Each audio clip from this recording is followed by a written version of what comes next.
You're listening to the Bible Uncut and Unfiltered.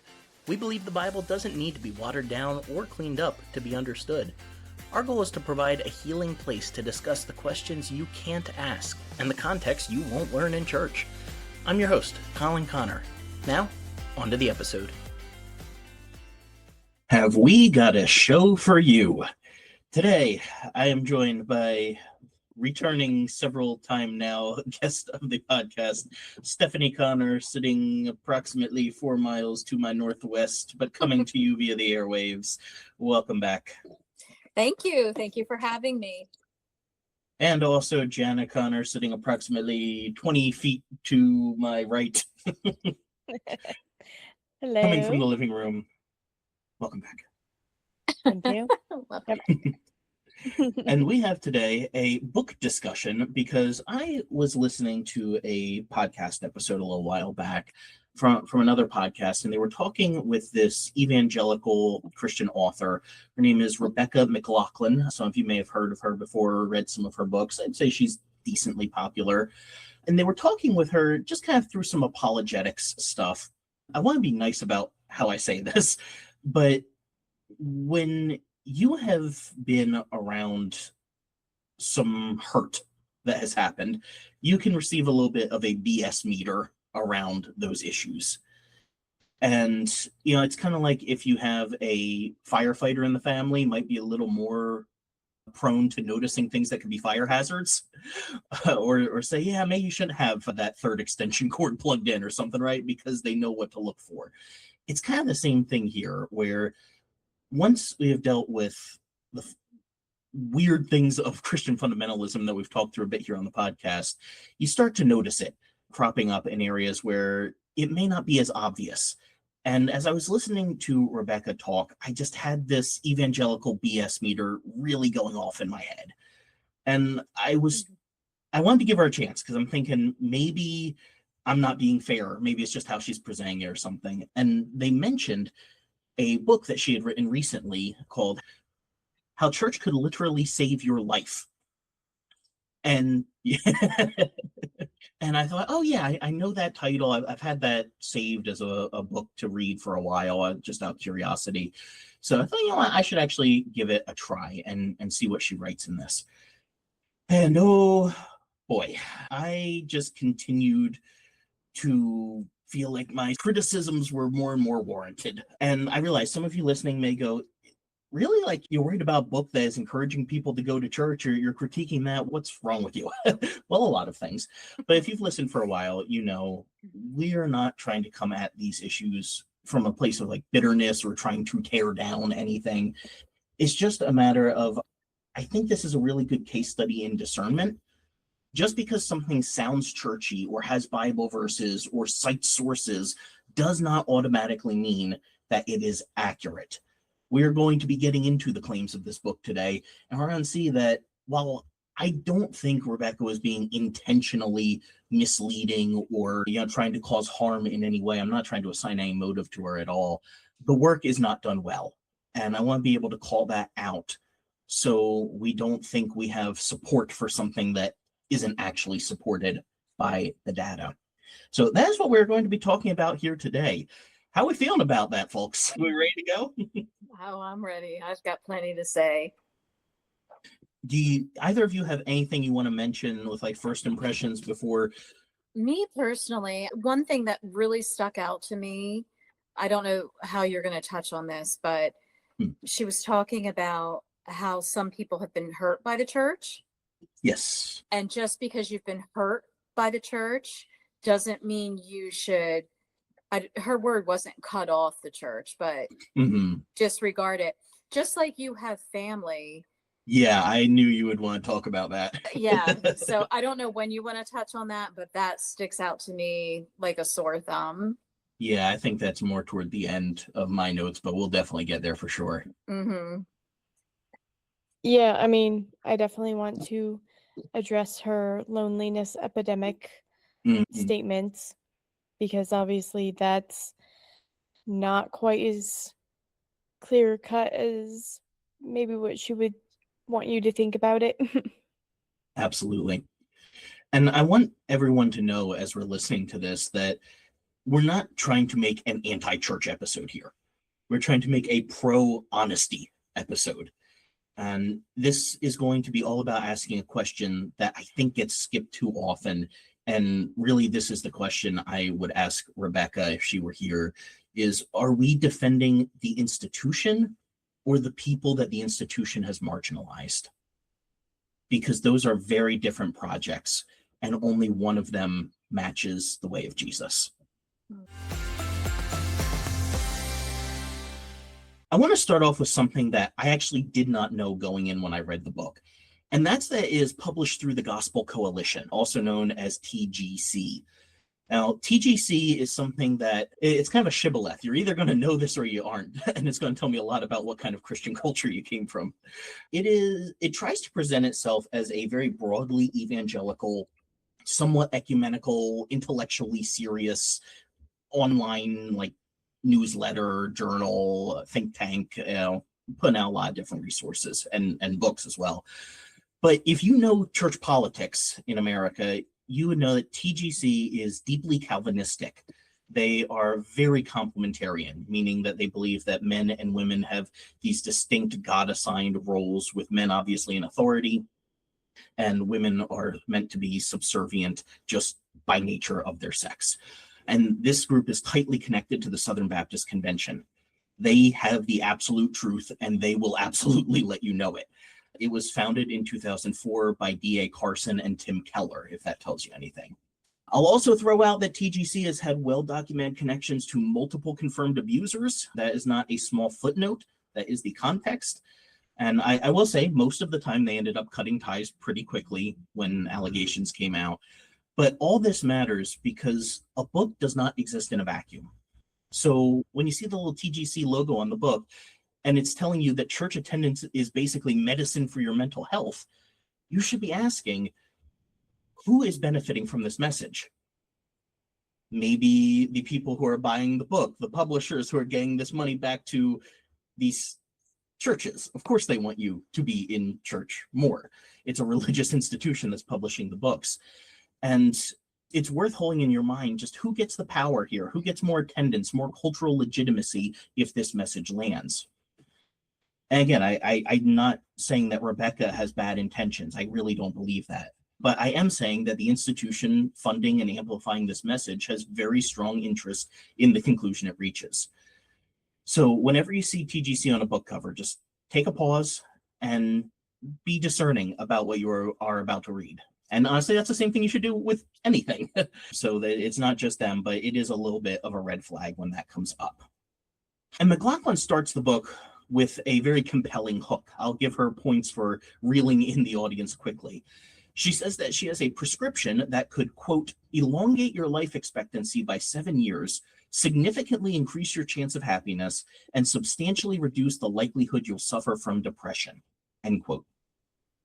And then she runs with this metaphor of church attendance as a drug throughout the entire book. Regular, consistent church attendance as a cure-all.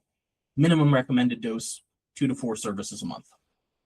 And I actually think her drug metaphor is a lot more apt than she intended it to be. Just not in the direction that she thinks. Because when we consider actual drugs, every drug has a recommended dose. There is a therapeutic window. You have to consider your health history, your family history, your trauma history, potential side effects, interactions with other things in your life. One dose of something being beneficial does not always mean it is better. And overdosing is a real thing too.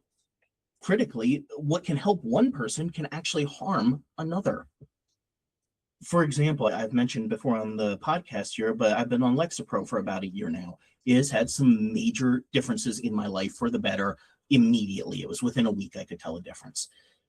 But Lexapro has also caused significant harm to some people. So if somebody comes to me and says it actually made my anxiety worse, or I had this really awful side effect, should I dismiss or invalidate their experience just because mine and many others has been positive with the drug? No, absolutely not. That would be irresponsible. It would be bad medicine. So when McLaughlin uses the drug metaphor, I think she's actually stumbled onto a framework that demands a lot more nuance than she gives it. Because real medicine doesn't say take this drug regardless of side effects, or keep taking it even if it's not helping. And if it's not working, that's probably because you're going to the wrong pharmacy. But that's basically what she ends up arguing. And believe me, we will get to that. So the minimum of 2 to 4 services a month is presented as a baseline prescription. But this is what really concerns me about her work. I know a lot of Christians who are going to read that as justification for going even further with it, attending as many times a week as possible, multiple services, prayer meetings, volunteer shifts, because if one dose is good, more doses must be better, right? Mm-hmm. And McLaughlin does not address that risk. While pressing her metaphor, overdose is probably the most dangerous thing to be concerned about with drugs. So we should be thinking about that as we use this metaphor for church. That's a good point. Overdose on church nearly killed me. Mm-hmm. Yeah. Church junkie on the streets. Yeah. Mm-hmm. Here's one of the most significant problems with McLaughlin's argument. And she is so close here. She almost catches herself before she makes this misstep. In the introduction, she writes that the majority of people in these studies she cites, because this is a good bit of the book is ridiculously short, and it is almost entirely just her citing a handful of studies and then making some claim off of them. And oh boy, I did some deep digging on that. We will get to it, don't worry. But she specifically goes off of this one study at the start, where she writes that the majority of people in the studies she cites were churchgoers. But most of the studies don't differentiate between different kind of religious services. She specifically mentions that people attending Jewish synagogues once a week report similar benefits to those attending Christian churches. So she acknowledges right up front, these studies are not Christianity specific. They are religion specific, or I guess just religion in general.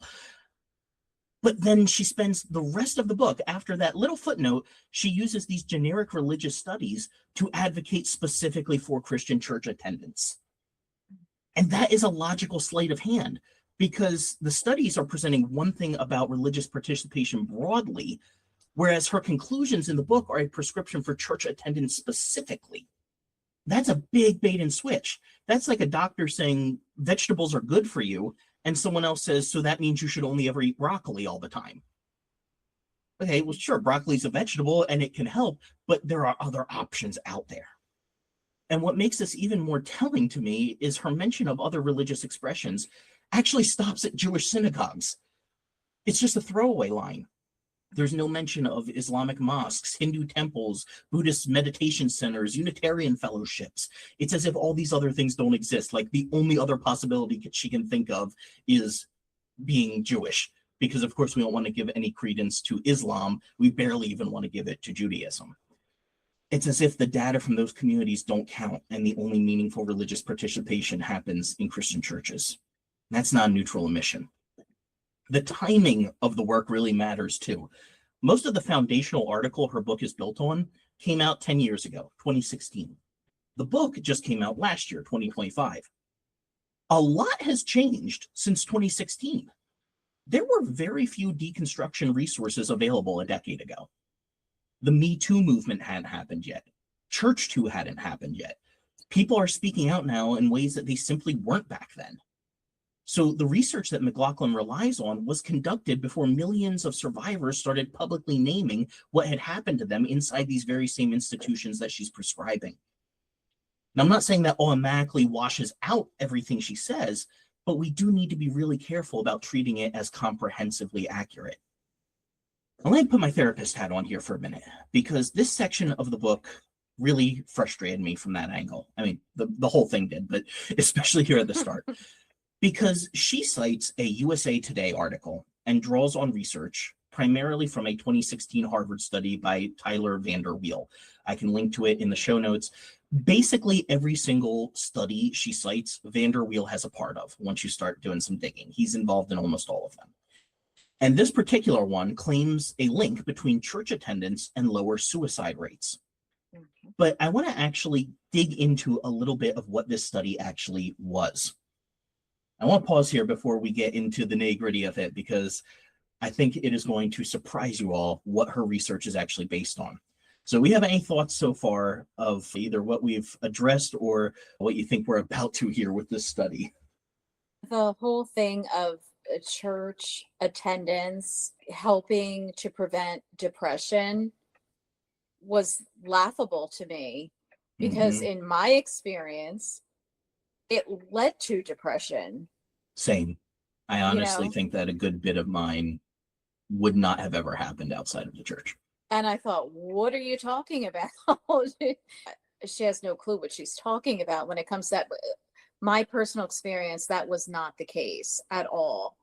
It was the total opposite. So that was frustrating to read that, but very interesting that you make the point that it was from 2016 versus what it does seem like recently there has been a large group of people speaking out against the abuses that they've experienced in the church.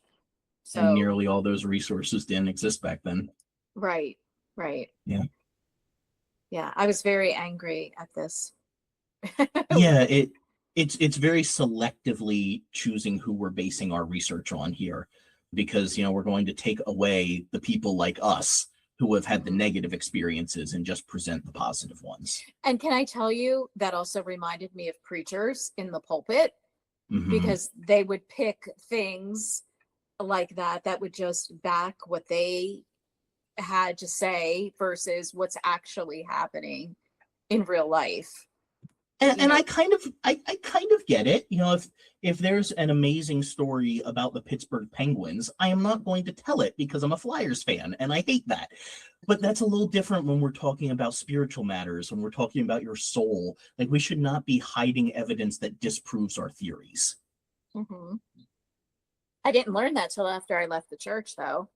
Well, it's because you're insulated from that. They don't want you to hear the negative stories. It's always the people who went. You hear the negative stories about the people who left. You never hear about the people whose lives were bettered when they left. Right. You never hear about the people who couldn't make their house payments because they were giving ridiculous amounts of money to a church. You only hear about the people who got enough money to buy a second car because they used the Dave Ramsey program. Right. So true. Yeah. The book is a lot of stats, and I mean, she treats the church as like a cure-all. Oh, you're happy? Go to church. You're sad? Go to church. Your the family only member thing just that is died? that is Go to ice church. cream, not church. Ice cream. All right. Y'all ready to find out some behind the scenes on this study she bases her whole book on? Yeah, actually, I would like to hear about this.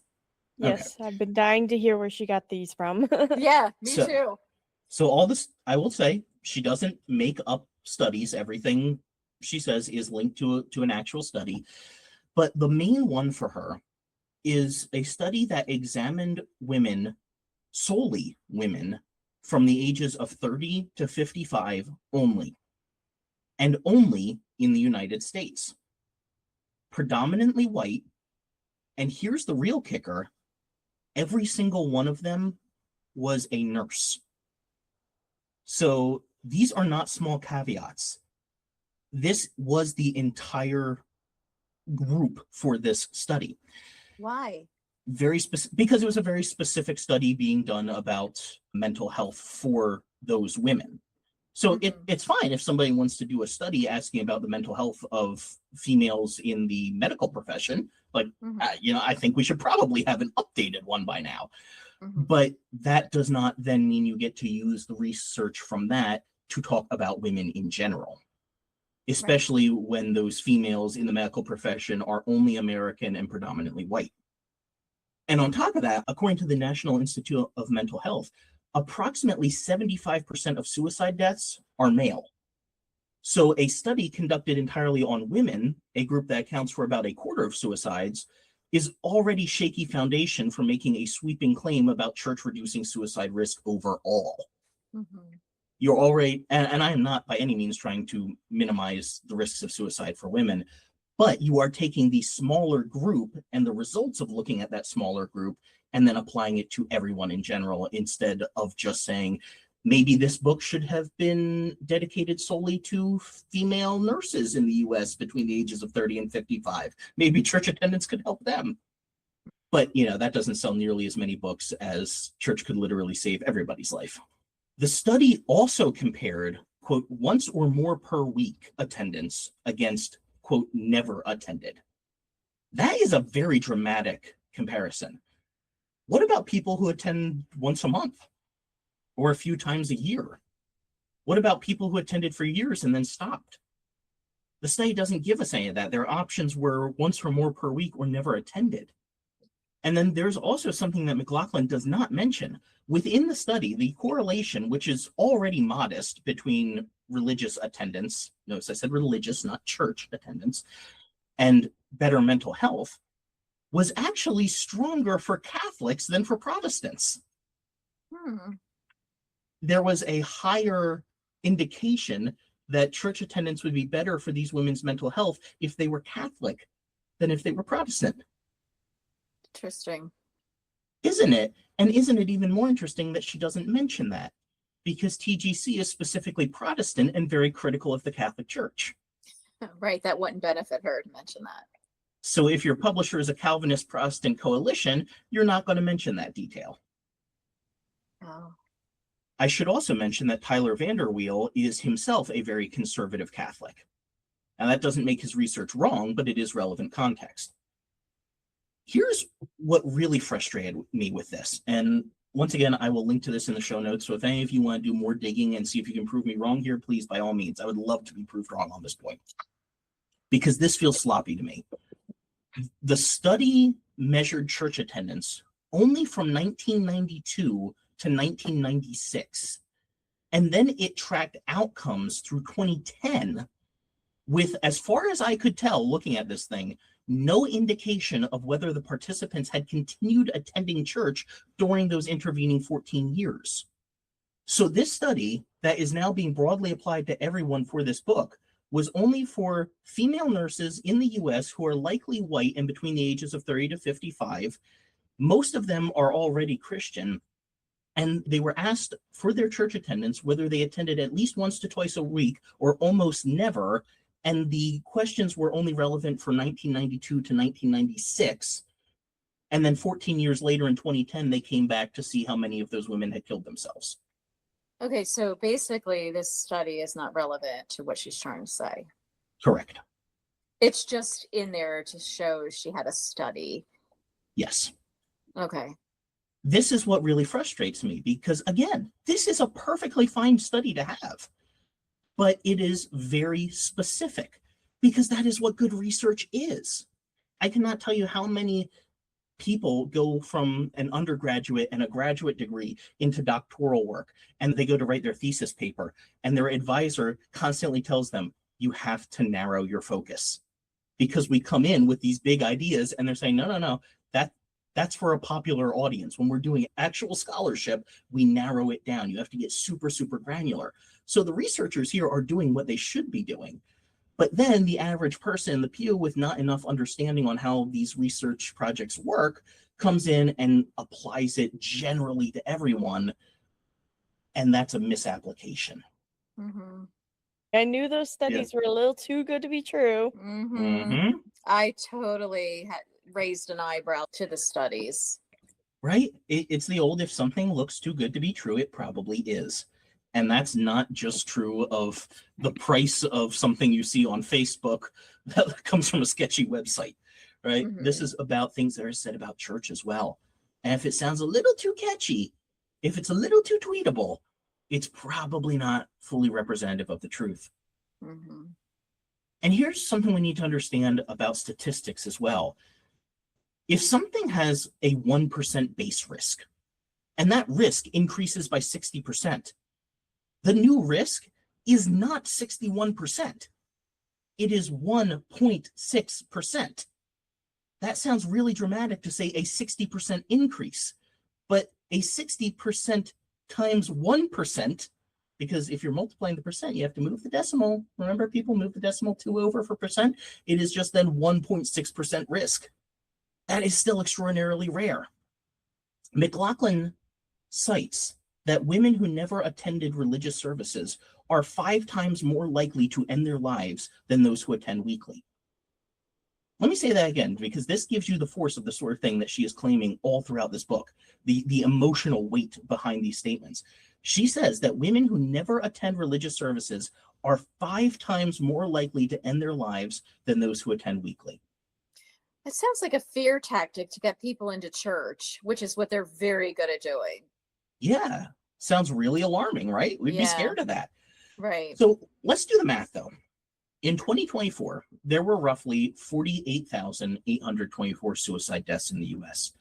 That's about 13.7 per 100,000 people. Now, obviously, 14 people dying of suicide is 14 too many. But when compared to 100,000 people, that is still well under 1% of the population. 5 times that number is still well under 3%. Imagine it's like you're trying to find one marked penny, right? You've got a ton of pennies and you're trying to find one marked one. So what we're talking about here is going from finding that one marked penny in every 7,000 to one in every 1,500. On your first try blindfolded, you're still not finding that one marked penny. The risk is still extremely low. And with the penny illustration, we're talking about something that is entirely pure chance whether you grab it or not. It is not pure chance whether or not you commit suicide. There's a lot of other factors that are going to go into it and make it more difficult. So we are not talking about a guarantee here that if you don't go to church, you are guaranteed to be 5 times more likely to kill yourself. That's not how that works. And another study that she cites on spirituality and mental health concludes, and this part Rebecca left out, that while there is evidence for a positive effect of religion on mental health, quote, this effect is small, end quote. She includes the finding, she cites the source, but she omits the important qualifier. That is not scholarship. That is advocacy for your particular beliefs. Mm-hmm. And the Harvard study on religious upbringing that she references also contains a disclaimer that she skips. The study consisted mainly of children of white females of relatively high family socioeconomic status, and therefore might not be generalizable to a broader population, end quote. That qualifier is in the study because the researchers were honest enough to say this might not be applicable to a broader population. Mm. The same study found something else she directly contradicts by omission. It found that for adolescents, private spiritual practices like prayer, personal meditation, anything outside a church institution produced roughly similar benefits to communal worship. But McLaughlin's whole argument is that it is specifically the organized communal aspect of church that delivers those benefits. If private practices deliver similar results, her whole case is undermined. And that is exactly what the study she cites says. Can I say, it just reminds me of talks that we would have in like ladies' events, and you would talk to other ladies, and you're not really deep diving into the scripture. Mm-hmm. You're just giving a good spin, a different spin to it than what someone else had given to tie it into the ladies. You're not really like thinking into it. You're just, what's the word I'm looking for? You're just saying you're doing it a in little a different way. Talk. Yes, thank you. To pep talk. That's what I was looking for. Yeah, exactly. Mm-hmm. And that just furthers, sorry, Jan, but that just furthers the stereotypes of women not being deep thinkers or good theologians or something because, we just walked by their Bible study and heard them being catty and just mention nothing but no real meat of the word. It's like, well, yeah, because that's what you had them expecting from this. Mm-hmm. This is what you trained them to talk about. Right.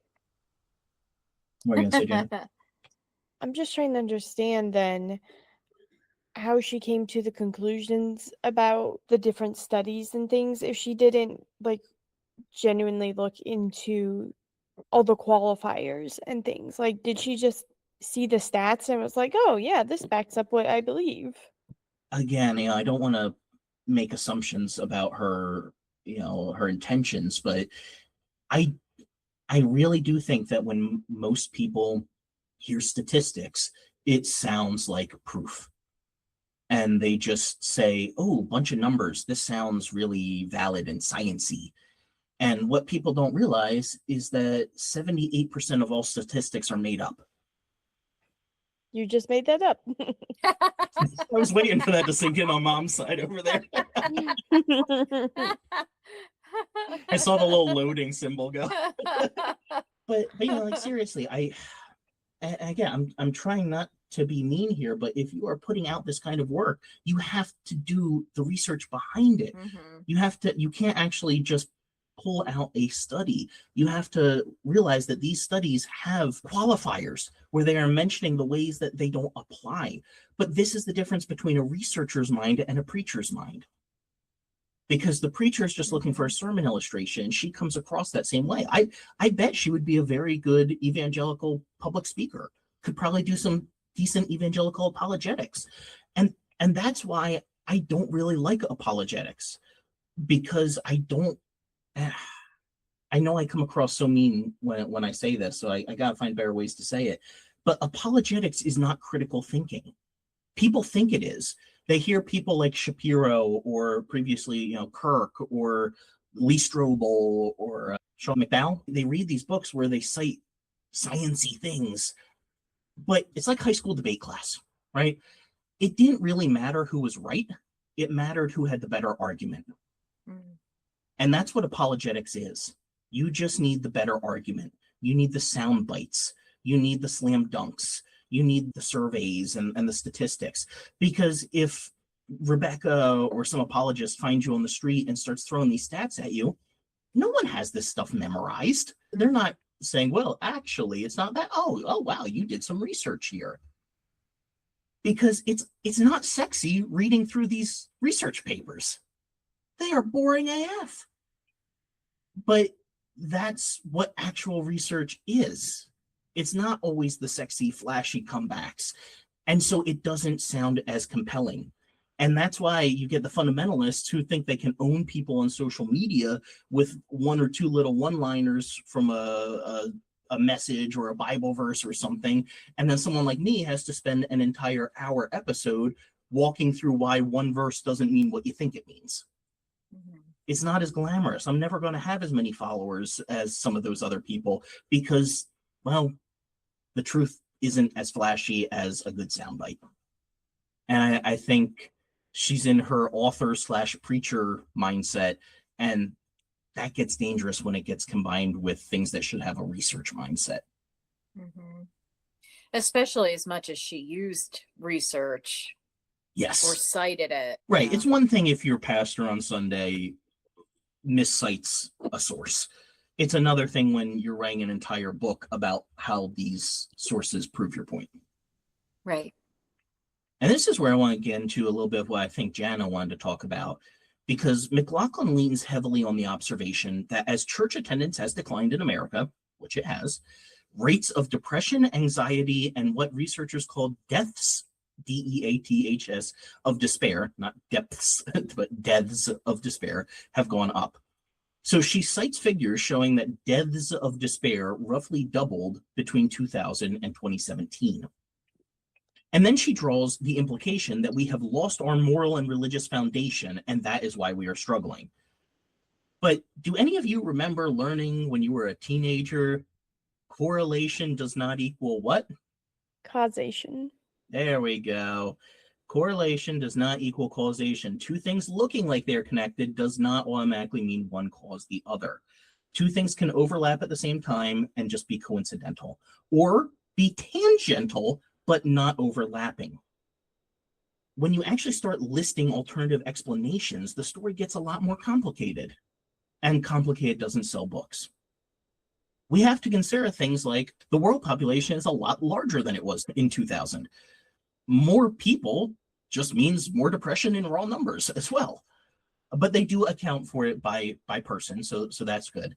Social media has also created an unprecedented comparison machine in that time frame that didn't exist in 2000. So now we measure ourselves against millions of curated, filtered, highlight reel versions of other people's lives. And that has had a documented negative effect on mental health. And I will say, McLaughlin does actually mention that one, so credit where it's due there. But if you think about just 150 years ago in human history, most people had very little awareness of what was happening beyond their village. Today, I can know about a mass shooting on another continent within minutes of it occurring. That kind of constant exposure to global suffering has cognitive and emotional consequences that we are only beginning to understand because we are only beginning to deal with this reality in recent generations. I also like to return to Maslow's hierarchy of needs. For most of human history, the primary concern was survival. And when you are focused on where your next meal is coming from, existential dread is a luxury that you cannot afford. The more basic needs need to get met first. And the more people start asking bigger questions, well, that leads to more hurt because now you are unearthing areas that you never had the mental capacity to deal with before. And here's another qualifying factor that I think gets underappreciated and I didn't really see represented in the book at all, but I think this could be a big factor too. Younger generations are dramatically more willing to be open and honest about their mental health struggles than older ones. My generation does not wear stoicism the same way that previous generations did. So maybe rates of depression and anxiety aren't actually increasing, at least not as drastically as we thought. Maybe just our honesty about them is. Maybe we're finally more accurately measuring something that has always been there. See, I don't think that great-grandpappy didn't struggle with depression. I think he just drank a lot of whiskey to get through it because he didn't have the time to go to a therapist. Oh, man. Right. That's a good point that you make, though, Colin, because when I was growing up, you did not talk about, depression or anything like that. It was something that if you knew someone who dealt with it, you kept it quiet, Yes. within the family. It was, I don't want to say it was shameful, but it was just kept private. It was taboo at best. Taboo. Good word. Yeah. Yeah. Well, it's like no one back in my day had autism. And then you look at these people and you're like, they're a little autistic. Yeah, we just didn't have the word for it. Right? Like, do you really think no one ever died of cancer before the last 100 years? No, we just didn't know what all of it was. Mm-hmm. We didn't have the terminology. And, I think, too, we have to consider some of these church environments can be really restrictive on honesty. If you had asked me 10 years ago in a survey if I was depressed when I was going to church multiple times every week, I would have probably said no. If you would have asked me if I was happy and fulfilled, I probably would have said yes. But here's the thing, it would have actually been a lie back then too. I knew I was depressed. I knew I wasn't happy, but I also knew I couldn't safely say that. In the religious structure that we had, you would have been shamed for that. You would have been asked what kind of sin you had in your life. You would not have been allowed medication. You would have had to go to a biblical counselor, which would have just been a pastor with no actual training, telling you why you need to pray more and read your Bible more and memorize these verses. And so rather than deal with the shame and the frustration of it all, it was easier to lie. And I think there are a lot of people in those environments who have just gotten used to lying to stay alive. Mm-hmm. Something that McLaughlin glosses over, yet again, that I think is very significant, is that much of the research she cites includes mainline Protestant communities, Lutherans, Methodists, Presbyterians, and Catholic parishes, which tend to be significantly less doctrinally restrictive, more socially integrated, and more tolerant of doubt and difference than the evangelical and fundamental world. So I find it telling that the churches that these people attended in the surveys were not really IFB. They weren't really Southern Baptist. They weren't Amish. They were more mainline or Catholic, which tend to not have as much of a stranglehold on people's mental health as more fundamental and evangelical churches do.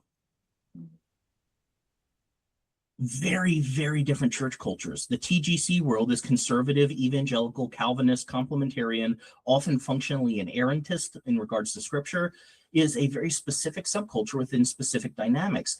And those dynamics have specific documented effects on people. So yet again, we are taking research about people from a different demographic. Sure, they're still Christian, but attending a very different kind of church, maybe actually the kind I would be willing to walk into today. And she is applying it to the kinds of people in churches that I would very quickly walk out of today. Church is not the same thing. It's not one big thing. There are different kinds of churches, right? That's like having a really good experience at, I don't know, one supermarket and then saying all supermarkets of the world can help you. Probably not. That's a stupid illustration, but hopefully you get the point, right? Just because one thing was good, it doesn't mean something else with the same name is equally good. Mm-hmm. And McLaughlin does briefly try to pull out the genuine healthy church card, suggesting that maybe if church hasn't helped you, you just haven't found the right kind yet. And look, I get the intent, but this argument has a serious problem. And we've talked about this before a little bit in a couple shorts on social media. If you have tried multiple churches and multiple experiences have been harmful or unhelpful, at what point does find a better church stop being advice and start being gaslighting? Because if I told someone in a bad relationship, just find a better partner after their 5th bad relationship, they'd reasonably start asking whether the pattern was the problem and not the individual instances. They might say there's something broken with the system, with my environment. Maybe even there's something I need to change, sure.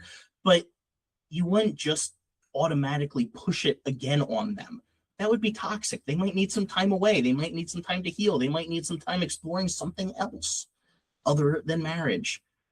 And I think that can be the same thing here in this church situation, is when you just keep saying, well, it's a blanket good thing. Well, no, it's not always a blanket good thing.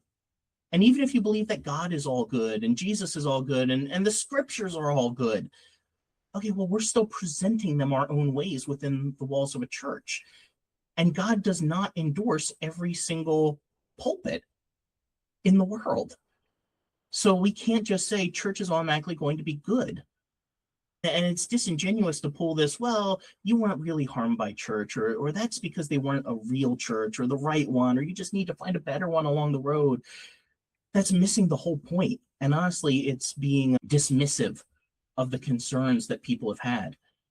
If it's your first time ever hearing about church hurt, I would excuse you for saying maybe you just need to find a different church. Even if it was your second or third time only hearing these stories, I'd say, all right, I get it. I get why you still think the majority are good. But like we talked about, there have been a lot of resources in the last 10 years that have come out about deconstruction, about de-churchifying America, about disentangling doctrine and going through all this stuff. Yeah, you get the idea, right? We've had all of this where you start listening to these stories, and how many exceptions can there be to the rule before the rule is flipped? That's what really happened to me when I was listening to Eric Squazinski's Preacher Boys podcast, because I was still in Bible college at the time, and I would hear people share bad church stories. And I would say, well, that's not all of them. Well, it's because they were in this denomination. Well, you can't judge them all by a few bad apples or, whatever. And then I just kept hearing story after story after story after story after story after story after story until I finally said, oh, the good experiences are now the exception. It's eye-opening. It sucks. It's like dropping the floor out from underneath you when that's been your whole world. But I think that is the honest realization, is if you don't think that there has been equal harm, I would go so far as to say equal harm to the good done by the American church in general, you have just not listened to enough of the stories that are already out there. Mm-hmm. No, I don't think that's a dramatic statement at all to say that it's done equal hurt as it has good. And I was, raised in a church. Yeah. Too, so it's been a long time. And McLaughlin makes a claim that, once again, I find eyebrow raising. She says that she searched for top mental health hack articles, and none of them mentioned religion or church. She invites readers to try the exercise themselves, saying that this is, just a sign of how people don't want you to know that church attendance is the secret to good health, right? So when you say something like that, I'm going, really? Because I'm a therapist and I work with mental health resources regularly. And that claim immediately did not sit right. I'll tell you, I was initially listening to this as an audiobook, and then I went through later on with the actual book. And when I was listening at the gym. I was in the middle of a set. I stopped as soon as she said that. And I think I audibly said, "Shit," and left myself a note to check it later. So I typed in exactly the search that she described in the book. Quote, top 10 mental health hacks, end quote. And the very first result from Mental Health America listed 31 tips. Number 24 specifically mentions connecting with your spirituality and exploring faith community. A few results further down, New York Medical College's list of 10 mental health tools, including meditation, mindfulness, and prayer, all by name. That was just on the first page of Google.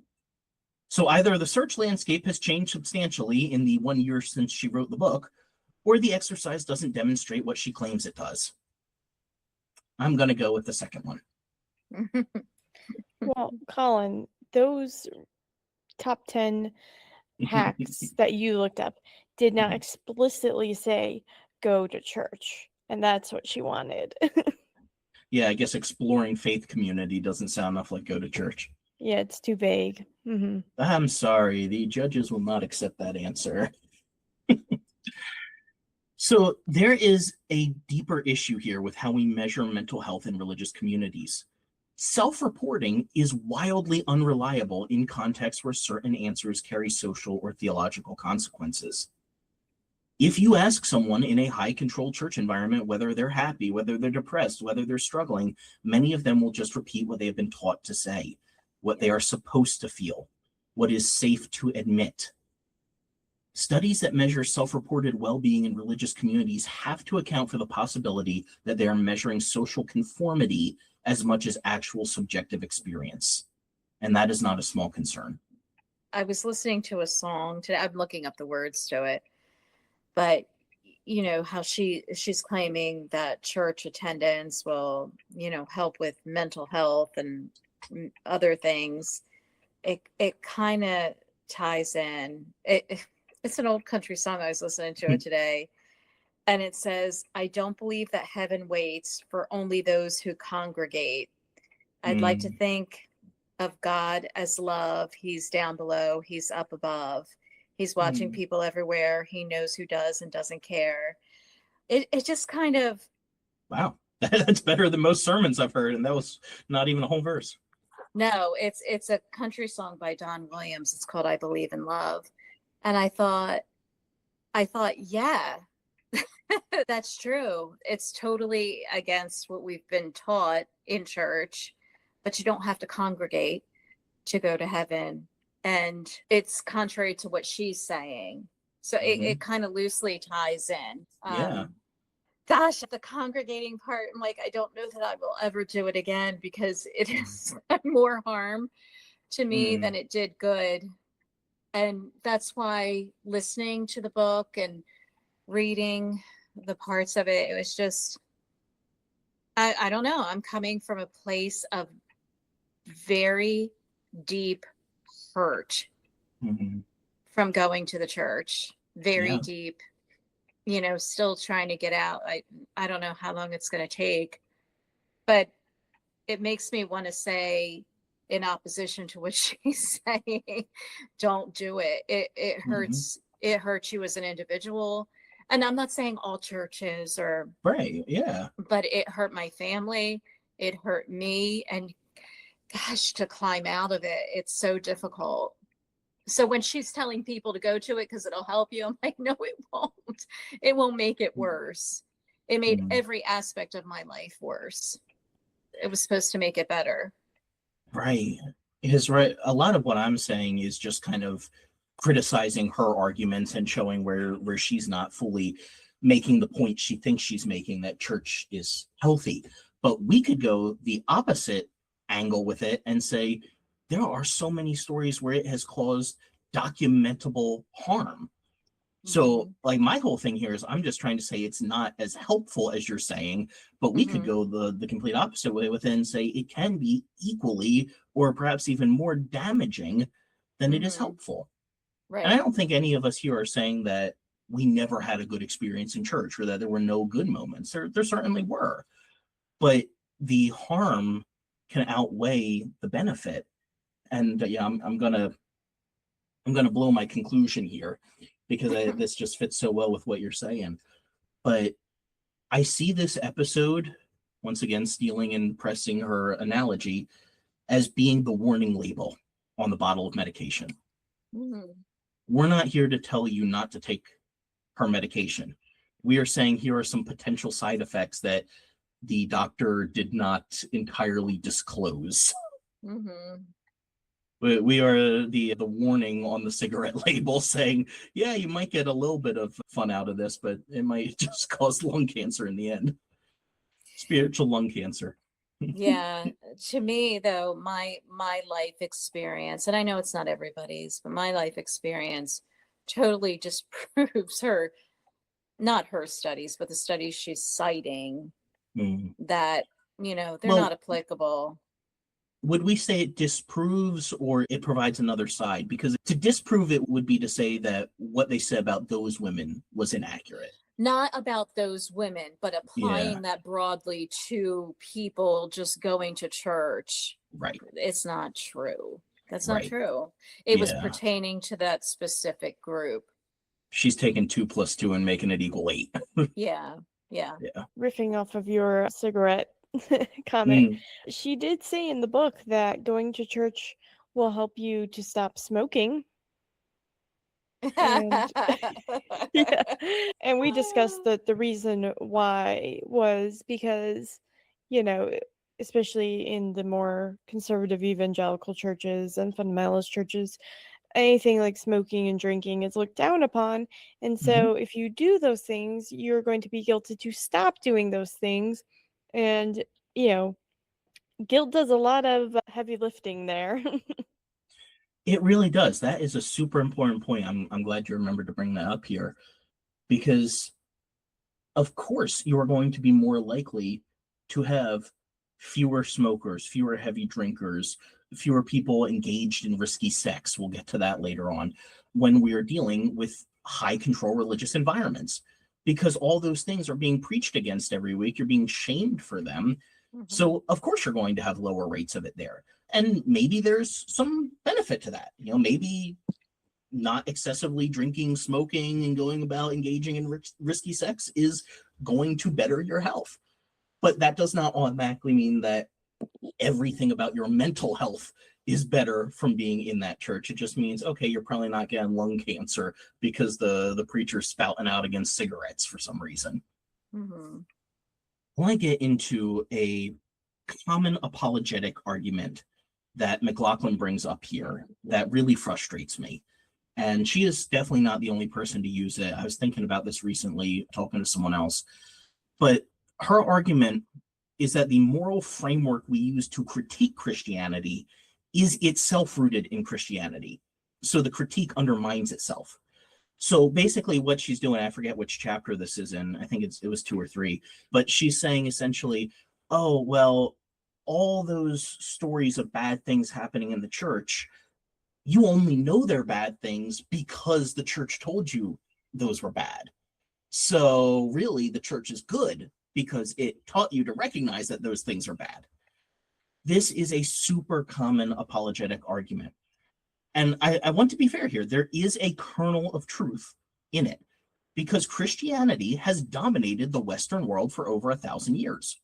If Christianity as a belief system disappeared from the earth today, just poof, it's gone. Its effects would ripple through culture for centuries to come, possibly millennia. And some of those effects are genuinely good. Christianity has had a meaningful hand in popularizing certain humanitarian values, in elevating the dignity of those considered marginal, in creating institutions of care. This is actually what Bart Ehrman talks about in his newest book. And he's an atheist. But here's where the argument falls apart. Humans have been around exponentially longer than Christianity's 2,000 years, or Judaism's roughly 3,500. Did people not have moral frameworks before Jesus? Of course they did. The prohibition against murder didn't originate in the Ten Commandments. It predates the Ten Commandments. In several other cultures, we have records of similar commands. The Golden Rule has parallel formations in pretty much every established religion. The Bible did not invent ethics. It inherited and developed them from the culture, the way every culture inherits and develops the moral insights of those who came before. And crucially, when someone stops being Christian or stops going to church, because those aren't the same thing either, they don't become amoral. The values that were shaped by their formation don't suddenly evaporate the last time they walk through the doors of a church.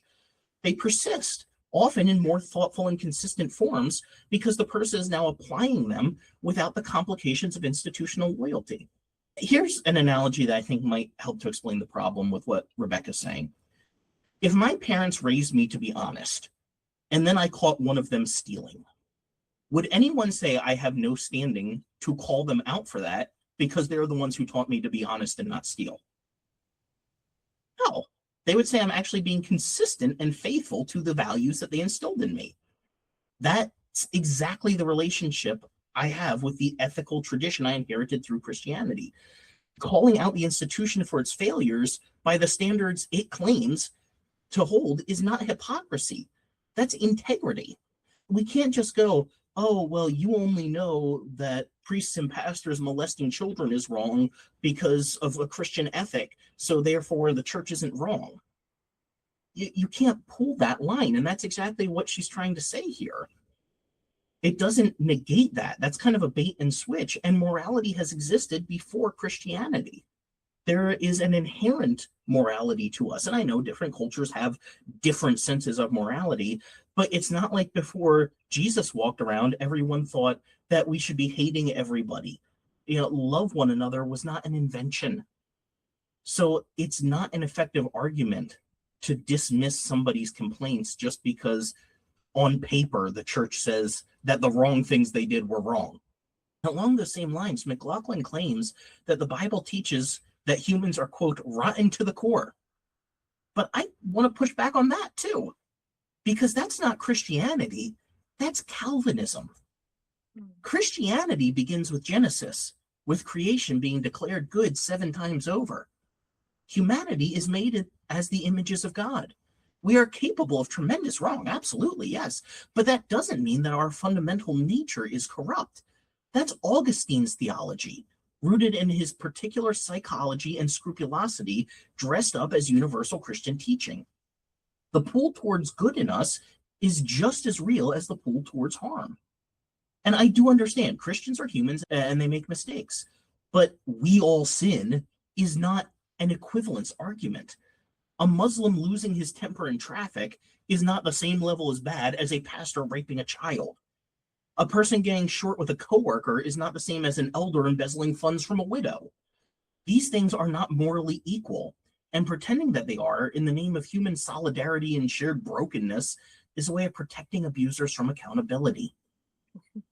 I do love that she really pushes, oh, the church is going to help your mental health and it's going to be so much better for you. But then in the exact same book explicitly says, well, we're all terrible people. And, right.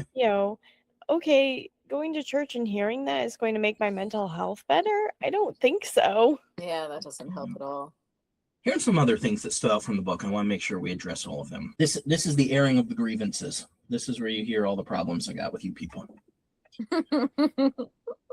Chapter 1 opens with the archetype of the young woman trying to fill a God-shaped hole in her heart, with astrology, with tarot, alcohol, marijuana, sex, lesbianism, jobs, and even antidepressants.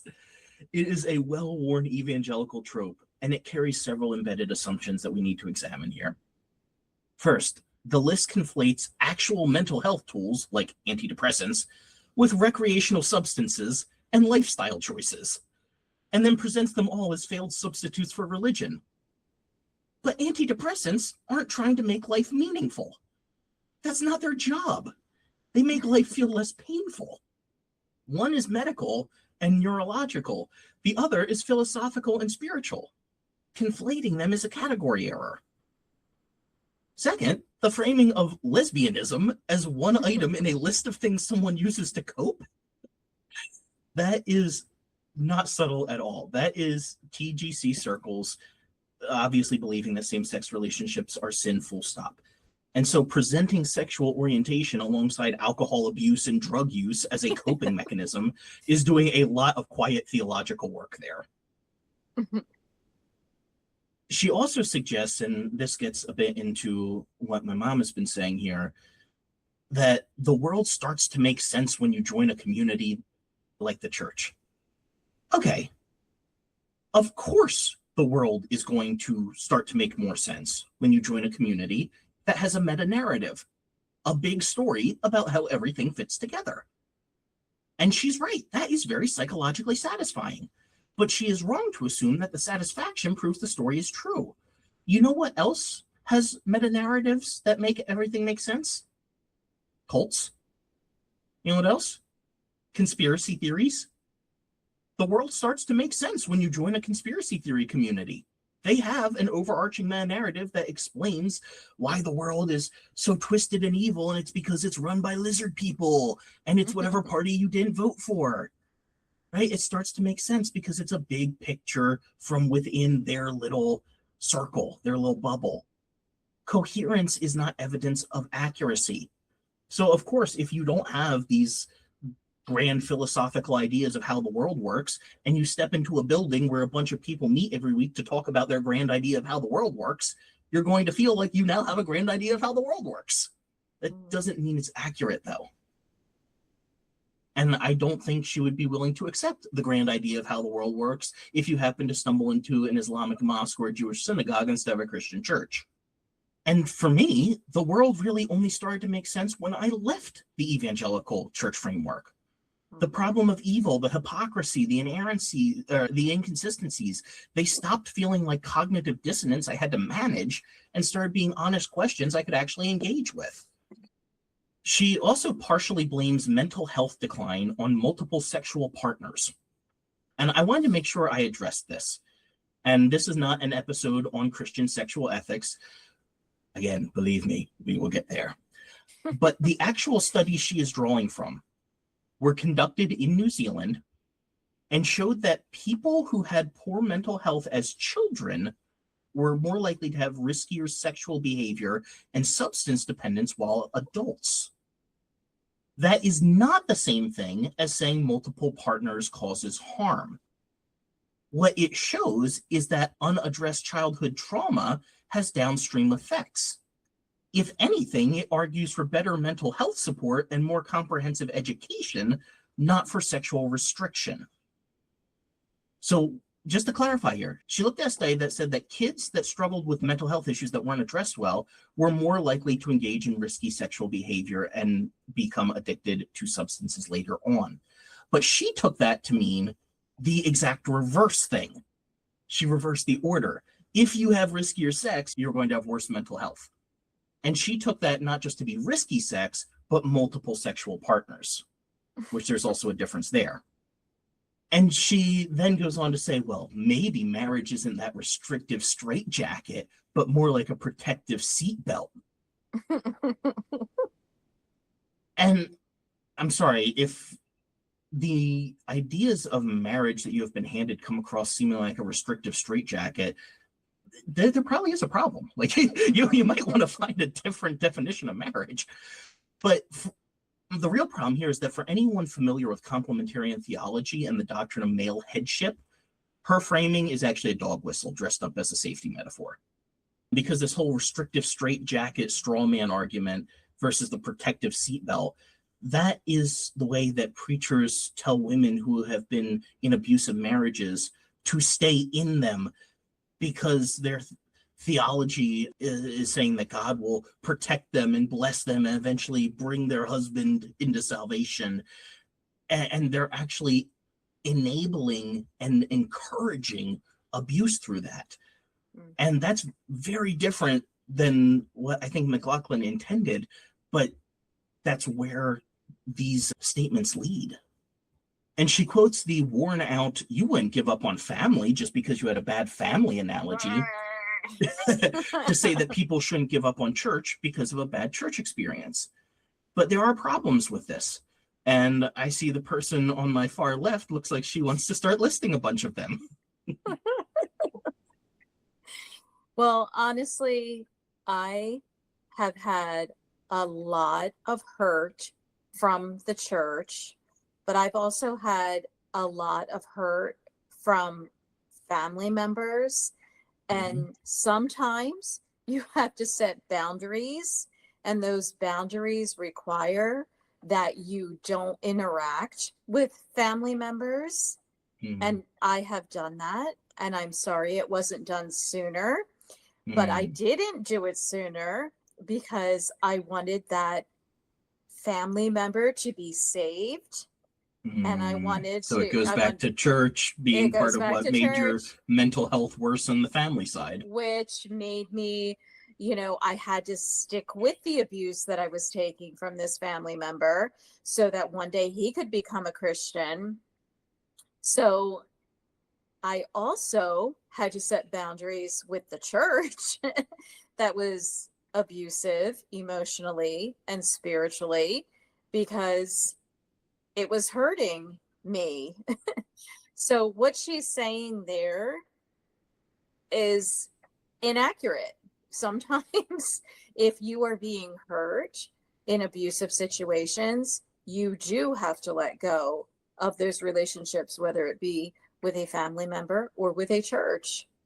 So yeah, you do have to give up on them, in my opinion. No, you're right. Sometimes you do have to draw boundaries. And obviously, we're not talking about one family member one time says something rude and you cut them off forever. But repeated patterns of abuse, toxicity, narcissism, gaslighting, whatever. Yeah. So in cases like that, you can actually create distance from family. That is a thing. Sometimes it is necessary. And the analogy also breaks down because you don't choose your family, but you do choose whether or not to attend a weekly institution that may ask for significant time, money, energy, and conformity from you.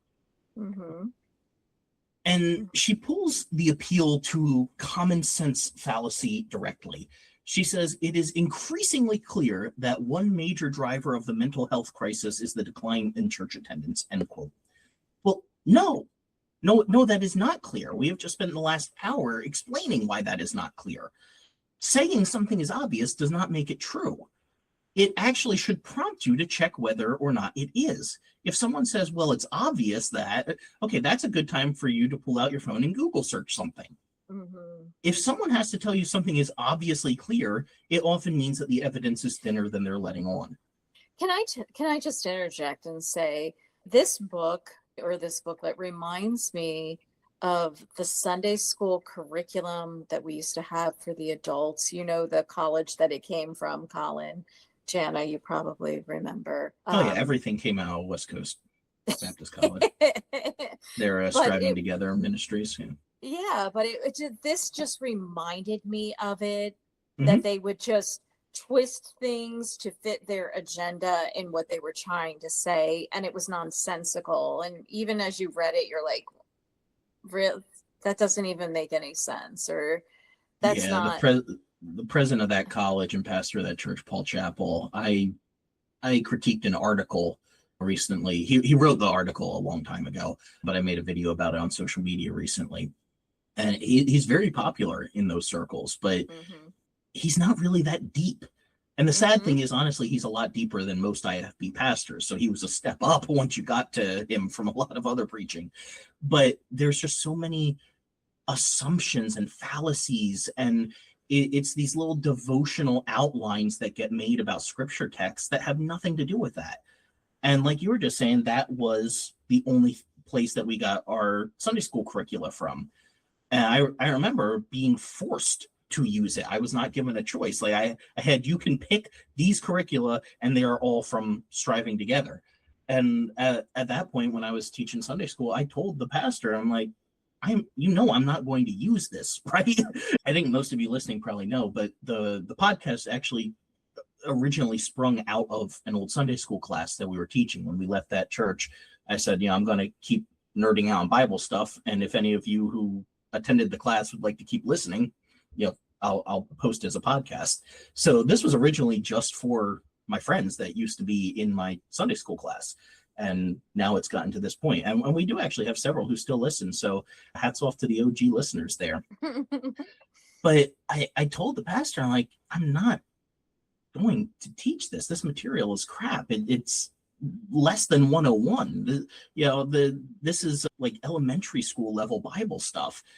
And he's like, yeah, I just, you can do your own thing. You just need to have a book to base it out of.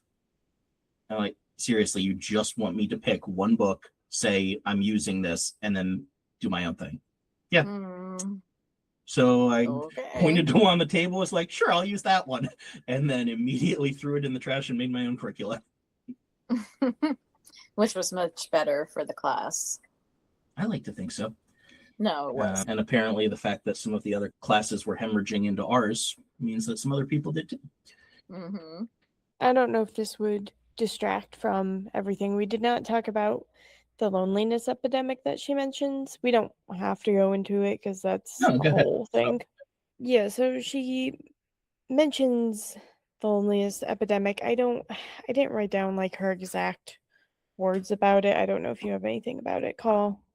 I think I can find it pretty quickly. Let's see. 2023 U.S. Surgeon General called loneliness an underappreciated public health crisis. Britain is in a loneliness epidemic. One 2024 headline explained the young people at the heart of it. So that's which is there. Over here. Wait a second, is that? Oh, that was literally her only reference to it in the book, was just that one citing of two news articles. Okay, so she didn't really even have like a point to make with it. No, she just mentioned one about the U.S. having a quote underappreciated public health crisis and Britain quote being in a loneliness epidemic. And then she says Murphy acknowledges the evidence that loneliness has risen as churchgoing has declined.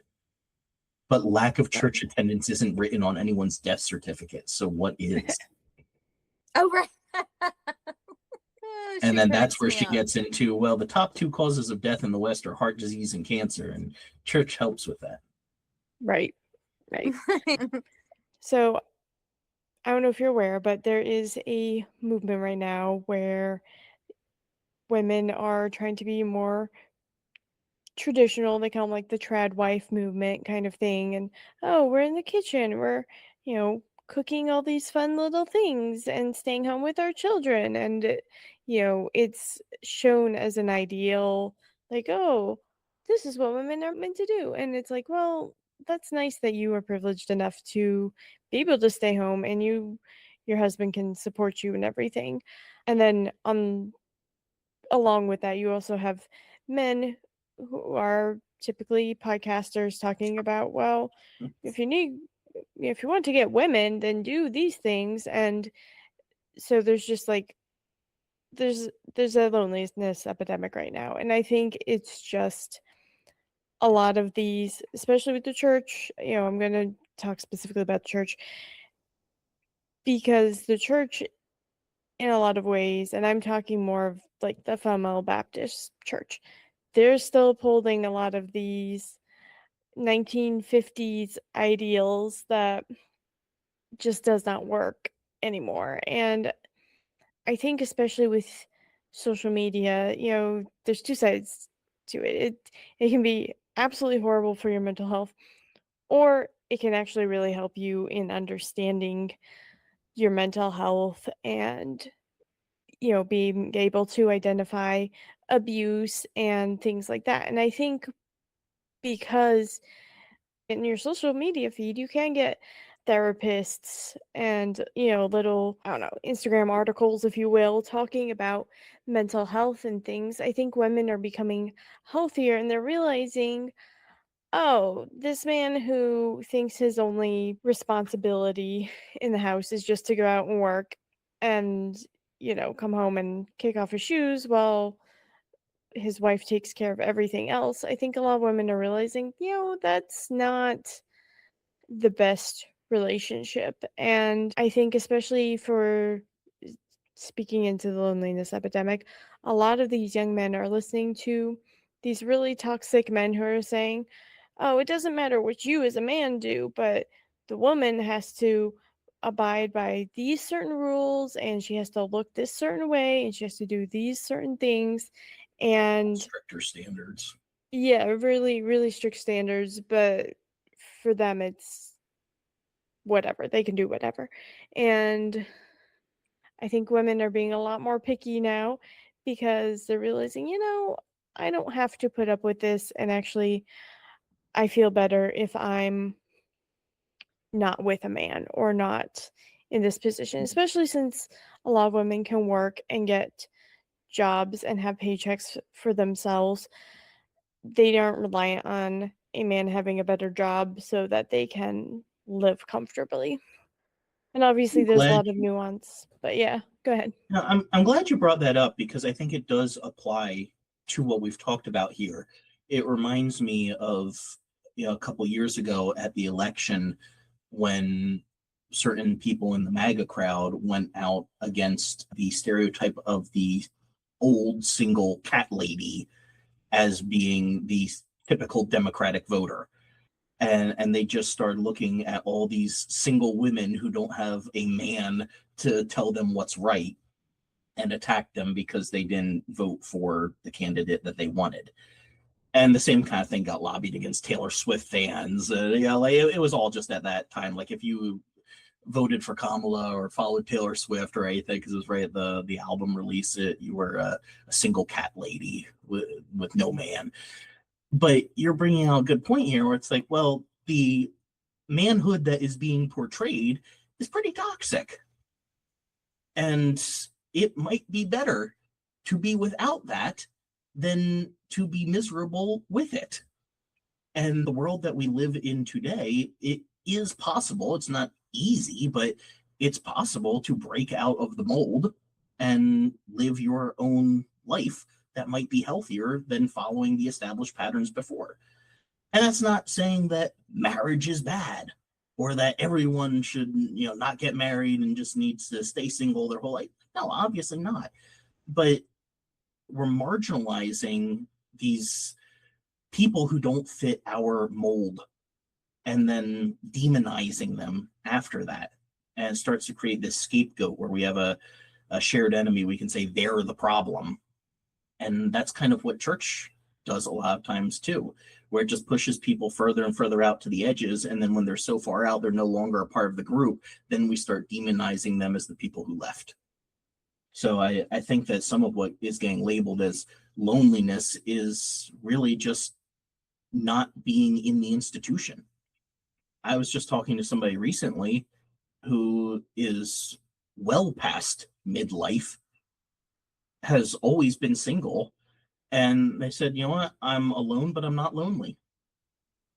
And like that is true for some people, and that is true for some people religiously as well. They might be alone from an institution, but that does not mean that they are lonely.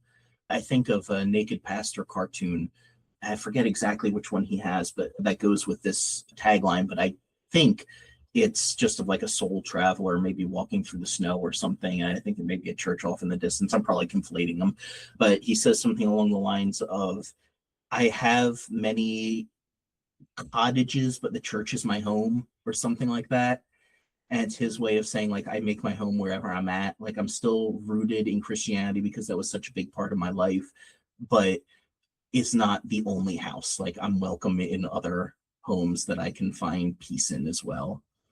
So chapter 1 of the book, she says, a few months after she joined our church, the young friend Oh, yes, I remember it now. the young friend I mentioned earlier volunteered for our annual Christmas tree giveaway, which features a live animal petting zoo in the church building. After the giveaway, my friend and I were part of the cleaning crew, and she was tasked with the mopping up of the goat pee that had leaked onto the floor. "Welcome to the Christian life," I quipped. She replied, "I'm having the best time." The mission of serving other people arm in arm with friends is a vital element of Christian ethics. It's also powerfully tied to human flourishing. And I'm like, yep, you got to clean up the crap show at the church afterwards. Yeah, because the first thing I think of is, yep, let's just clean up the mess of not serving at the church, but just clean up the mess of everything that's happening here. But that part of the book kind of stood out to me too. It made me feel a little off because I'm not against having an outreach thing where you're having like a petting zoo at your church or something. That's a little gimmicky, but sure, whatever. And somebody's got to clean it up. And it's Right. great that people were willing to be the volunteers to do that. But again, it's just that evangelical BS meter. It's the hairs on the back of the head. It's the spidey sense going off and just going, it just still doesn't feel right. And maybe Right. one of you can hop in on here with me and tell me if I'm getting at the right thing. But my first thought of why is just because I think that sort of stuff was praised. Like you're given an extra status, the lowest thing you're willing to do. There were so many times I heard stories of some preacher, and I'm sure somebody did it back in the day, but I don't remember if it was a Spurgeon or Moody or just some random pastor in North Carolina.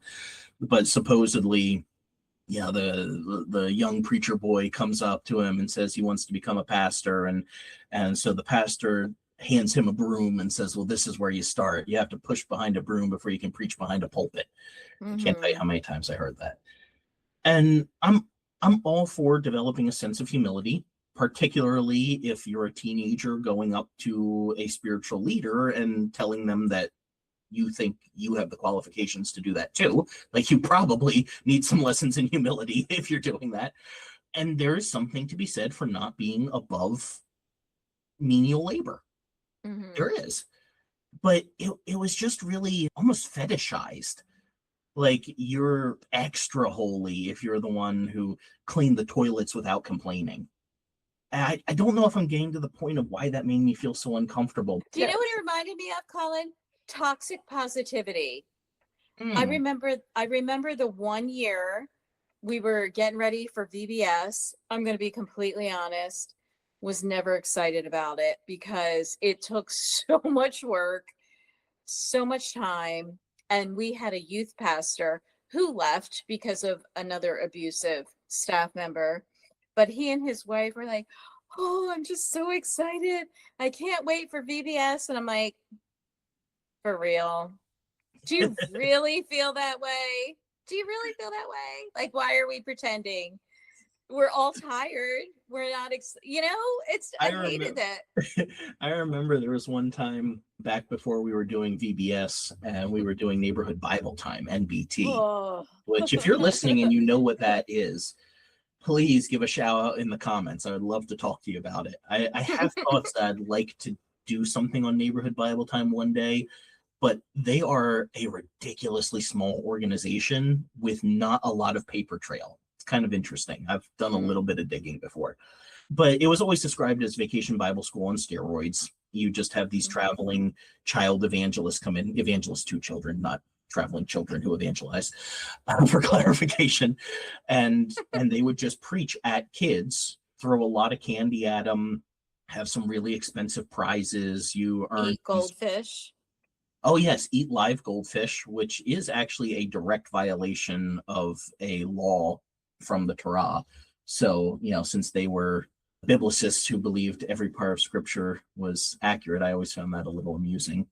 But yeah, eating live goldfish, little stunts like that, that they would try to get you to bring people in. You can throw a pie in their face if you bring this many visitors or something like that. And you would get expensive prizes. Like, the church we were in was really good about that. They had like iPods that got donated one year and bikes one year. And so, like real stuff. And you're just trying to get all these kids out, get them to make some profession of faith so that they start dragging the family to church as well. But I bring all this up because I remember the one year we had it, and I was just barely old enough to be volunteering in it because I only went up to 6th grade. So I was probably in like 7th. And of course, my mom was doing quite a bit of it. She tended to do with pretty much all the church projects. And we got to Friday, the last day of it, and we had a meeting with all the volunteers and the children's pastor at the time. And I remember he said something like, "Oh, it's always such a good time when we have this neighborhood Bible time. And don't you just wish this could go for 2 weeks instead of 1?" And I remember audibly my mother next to me going, "No." I think there was an older guy there too, who was like in his 80s and had been helping out with some stuff. And he was like, "Nope, 1 tired me out." Like, have mercy, please. But no, you know what? I think you're right, because I honestly don't think you were the only person in the room at either of those times going, 1 week's more than enough. Mm-hmm. But people don't feel comfortable voicing that. And it just takes someone with a little bit more chutzpah to say, no.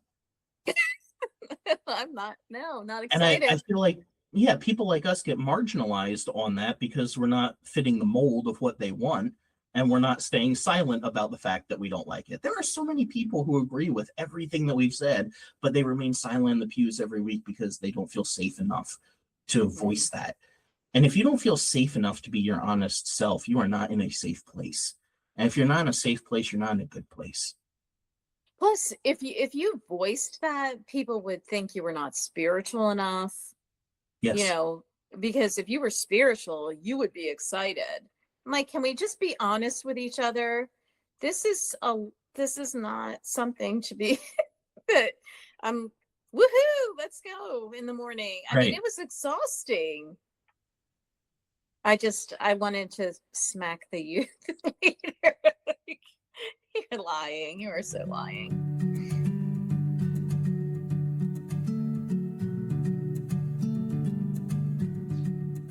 Let me reiterate clearly here. In everything that we have said today, I am not arguing that church is useless. I am not arguing that community, meaning-making, and shared ritual have no value. They do. The research, read carefully and in full, always a good idea, does support modest benefits for some people in some contexts who occasionally have religious community interactions. But modest benefits for some people in some contexts is not the same thing as church could literally save your life. The honest version of what the research shows is something like people who participate in religious communities of many kinds, not just Christian ones, and who find genuine meaning and belonging in those communities, and who are not experiencing significant harm from those communities, do show some minor positive mental health indicators, but the effect sizes are small. The studies have significant methodological limitations. The causation is unclear, and the evidence doesn't tell us anything useful about people for whom those communities are a source of harm rather than a sense of healing. And as we have drawn out through this conversation, I do think McLaughlin's own drug metaphor, if taken seriously, would actually support a more cautious conclusion. Because real medicine has contraindications. It has side effects. It has cases where it makes things worse. Real medicine has stopping points. If it isn't helping you after a reasonable time, you try something else. If it is actively causing you harm, you stop. Full stop. By that logic, if church attendance isn't improving your mental health after a few months, try something else. If it makes things worse, if it is increasing your anxiety, your shame, your sense of worthlessness, don't power through those side effects. Stop. You wouldn't tell someone taking a medication that was giving them suicidal ideation just to keep going because it had helped some other people in the past. Real community, the kind that actually supports human flourishing, doesn't require a specific doctrinal framework. It requires honesty, safety, belonging without performance, and the freedom to doubt and grow. Those things can exist inside churches. They also exist in many other places. And for people who have been harmed by organized religion, forcing themselves back into a version of the thing that hurt them is not medicine. That is re-traumatization. So I want to close today with something I genuinely believe. Community does matter. Meaning making matters. Ritual matters. Belonging matters. The impulses that make religion compelling are deeply human and profoundly important. I am not here trying to tell you those things aren't real. What I am here to say is that an institution is not the same thing as the impulses it claims to serve. And a book that uses carefully selected statistics to defend one specific institution deserves the same critical scrutiny we would apply to any other claim, especially when the institution being purported has caused real documented harm to real people. Nearly every struggle I have carried mentally has had roots in organized religion. Nearly every meaningful thing that has healed or grown in me has come from outside organized religion or directly from the work of leaving it. That is my personal data point. That is not universal. There are people who have been bettered by going to church, but that does not make my story any less real than my story makes theirs less real. And it deserves as much weight as anyone else's, perhaps even more because of how into it we were. We were not just occasionally attending a couple times a month. The studies that McLaughlin cites, read carefully in full with their caveats and qualifications intact, suggest that religious participation may offer modest benefits to some people. But it is also true that exercise, good sleep, honest relationships, therapy, creative work, time in nature, genuine community of almost any kind produce similar and sometimes even stronger effects. And here's the real kicker, with fewer risks. You have probably about the same mental health uplifting by taking a run or a walk out around your neighborhood and meeting up with a couple friends for coffee and going to bed on time and going to therapy once this week as you would going to church, but the risk is not nearly as high of dealing with the abuse and toxicity when you're going on those walks and going to therapy and getting good sleep. So church is like medicine. Sometimes it is genuinely helpful, especially when you are deficient in community, meaning, or ritual. Most reasonably healthy people don't need to be on that medication regularly, though. And if you're experiencing negative side effects, you are allowed, dare I say even encouraged, to stop taking the medication. The apple a day that keeps the existential dread at bay doesn't have to be sitting in a pew. It can be anything that makes you more honest, more connected, and more human. So I return to the question at the start. Should we be defending the institution or those who have been marginalized by it? And which one of those options looks more like Jesus? The latter. I agree. I realize this has been a this has been a heavy episode. We have dealt with a lot of heavy topics, whether we're talking about suicide and depression or just the church hurt that has happened. But we say these things not to bring anyone down. If anything, I think that this can be an encouraging episode for a lot of people because it's a sense of solidarity. We are voicing stories that say you are not alone. And if you come across something like this, whether on the bookshelf of your Christian bookstore or in a line in your pastor's sermon, it is okay to raise an eyebrow. It is encouraged to ask questions, to do a little research, a little digging. And that should not make your faith struggle. If it does, I would suggest that maybe the faith is put in the wrong place. Because nothing I have said here has been attacking Christianity. I'm just saying that the studies used didn't exactly say what she said they did. And we don't need to be making up statistics or misrepresenting statistics if what we are selling is actually beneficial. It should be able to sell itself. And that is the kind of Christianity I still believe in, is a kind where loving your neighbor is sale enough, where I don't have to misrepresent statistics for a broad audience and try to say that your life is going to be better if you believe like I do. It's just going to show from my actions that the people around me have a better life, and that maybe then we are starting to imitate Jesus instead of just thinking that attending a church is the sole way to achieve that betterment. So I hope this has actually encouraged you if you feel on the outside of that. And if this has challenged you and made you uncomfortable, maybe that's saying that there are people around you who are feeling this way. And if you don't think there are, that means that they don't think you are a safe person to share that with. And so we should be asking, what needs to change in my life to where I can be willing to be a safe space to hear those stories without someone feeling like I'm going to be proselytizing them or just throwing verses at them. This is something we all need to work on when we step inside churches. And I hope that through having conversations like this, it will continue to get better and more honest as time goes on. So I want to say thank you again for joining me here today and for putting yourselves through having to read that book. But I appreciate that you did and that you shared your insights, because I think that's relatable for a lot of people, what you brought in here. And I believe it'll be able to help a lot in the future. Thank you for having me. I enjoyed being here. Yes, thank you. It is always a pleasure. And next week's episode is going to be quite the pleasure as well, because I am getting to have on a guest that I have wanted to talk to for a very long time. We have never met. We have only talked over email. They are one of the foremost New Testament scholars in the world, and they are going to be talking to us about the things that we get wrong about Jesus and Judaism in the New Testament. I cannot wait. I am going to nerd out so much. I hope you all will enjoy it. Until then, stay curious and keep asking questions, not just about the Bible, but about everything you read and hear in church. You've been listening to the Bible Uncut and Unfiltered. We hope we provided a healing place to discuss the questions you can't ask and the context you won't learn in church. If you enjoyed the podcast, would you take a minute to share it with a friend?